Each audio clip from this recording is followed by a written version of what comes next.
After the world's top tennis player Novak Djokovic was given a vaccine exemption to play at the Australian Open, the country's authorities pushed back Wednesday to say he did not receive special treatment.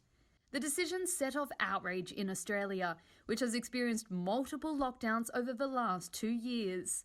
Cases have soared again in the country thanks to the Omicron variant.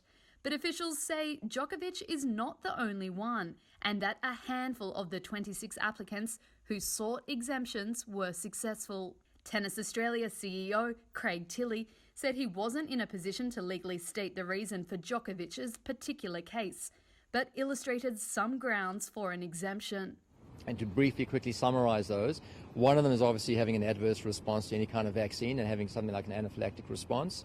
Another one is if you've just had major surgery and may or may not be suffering from myocarditis. And another one is you're a recovered case. In other words, you've had evidence of COVID and certified evidence of COVID over the past 6 months. Tennis Australia said the two-stage application process to grant an exemption was confidential and run by independent experts. More than 90% of those 16 years and up in Australia have had a second vaccine.